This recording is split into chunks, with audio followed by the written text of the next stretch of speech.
भगवान शिव से पूछा, स्वामी, आपके सबसे बड़े भक्त कौन हैं? मैं ये कहानी शुरू की है अभी आप लोगों के लिए, भगवान शिव और पार्वती जी की। आई होप आप लोगों को पसंद आएगी। मुझे नहीं मालूम मेरी कहानी सुनाने का तरीका आप लोगों को कैसा लगेगा। अगर अच्छा लगे तो कमेंट करके ज़रूर बताइएगा कि आपको मेरी कहानी सुनाने का तरीका कैसा लगा और आपको कहानी कैसी लगी। तो आज की कहानी है भगवान शिव और पार्वती की। एक बार भगवान शिव से माता पार्वती जी ने पूछा कि भगवान, आपके सबसे बड़े भक्त कौन हैं? तो भगवान शिव मुस्कुराए और बोले कि बहुत से भक्त हैं मेरे, लेकिन जो बिना किसी स्वार्थ के मेरा स्मरण करते हैं वही मुझे सबसे प्रिय हैं। आपको मालूम है हम लोग भगवान को कैसे याद करते हैं? जब भी कोई दुख तकलीफ़ परेशानी आती है तब हम भगवान को याद करते हैं ज़्यादातर। उस समय हमें ईश्वर के अलावा और कुछ दिखाई नहीं देता। लेकिन जब हम खुश होते हैं या किसी परेशानी में नहीं होते हैं तो हम उस इंटेंसिटी के साथ भगवान को याद नहीं करते हैं। रोज़मर्रा का पूजा पाठ हम करते हैं, लेकिन हमारी जो इंटेंसिटी होती है भगवान को स्मरण करने की, वो तब ज़्यादा होती है जब हमें मतलब होता है, हमें उनसे कुछ काम करवाना होता है। आप सब मानते हो इस बात को? रजत मेहरा, हेलो। तो भगवान शिव मुस्कुराए और उन्होंने बोला कि मेरे बहुत सारे भक्त हैं, लेकिन जो बिना किसी स्वार्थ के मेरा स्मरण करते हैं मुझे वही सबसे ज़्यादा प्रिय हैं। तो माता पार्वती ने कहा कि क्या सच में लोग बिना इच्छा के भी किसी की भक्ति करते हैं?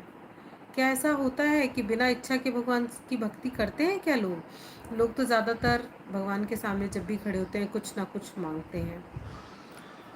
तब भगवान शिव ने उनकी परीक्षा लेने का निश्चय किया।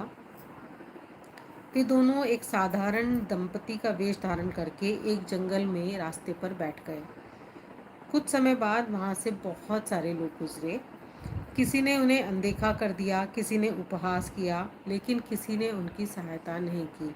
अब सड़क के किनारे अगर आपको कोई कपल दिखे जो कि मैले कुचैले कपड़ों में बैठा हुआ हो, कुंद्रू यथार्थी जी, हेलो।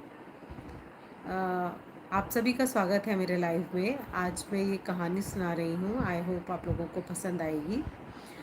तो भगवान शिव और पार्वती जी जो हैं वो रास्ते में एक वृद्ध दंपति का वेश बना करके बैठ गए और आने जाने वाले लोगों से उन्होंने मदद मांगी, लेकिन किसी ने उनकी कोई मदद नहीं की। थोड़ी देर बाद वहाँ पर एक गरीब लकड़हारा आया। लकड़हारा आपको मालूम है, जो लकड़ियाँ काटता है। थोड़ी देर बाद वहाँ पर एक लकड़हारा आया। उसने देखा कि वो वृद्ध दंपति थके और भूखे हैं, जो कि भगवान शिव और पार्वती थे सही में। उसके पास खाने के लिए केवल 2 रोटियां थीं।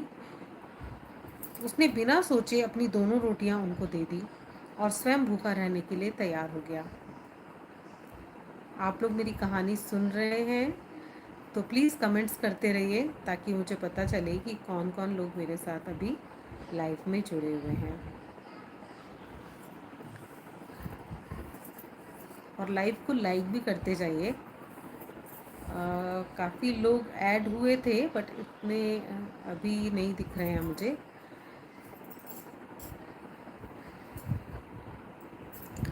तो लकड़हारे ने क्या किया, उसके पास सिर्फ 2 ही रोटियां थी जो वो खुद के लिए लेकर चला होगा अपने घर से खाने के लिए। लेकिन उस वृद्ध दंपति को देख करके उसने वो दोनों ही रोटियां उन्हें देने का निश्चय कर लिया और उनको दे दी उनको रोटियां। तो भगवान शिव और माता पार्वती अपने वास्तविक दिव्य रूप में प्रकट हुए और लकड़हारा उनको देख करके आश्चर्यचकित रह गया कि उसने तो सोचा था कि ये वृद्ध दंपति है, उसने नहीं सोचा होगा कि ये भगवान है। और भगवान शिव और माता पार्वती अपने असली रूप में आ गए। तो भगवान शिव बोले कि तुमने बिना किसी लालच के मेरी सेवा की है, यही सच्ची भक्ति है।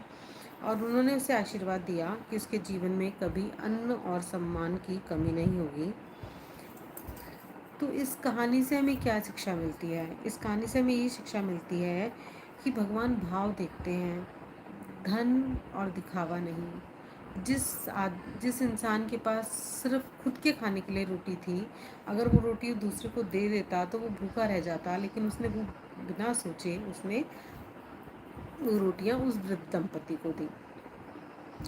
तो ये एक निस्वार्थ भाव से किया गया कार्य था, जिसे भगवान देखते हैं और पसंद करते हैं, और वही उनका सच्चा भक्त कहलाता है।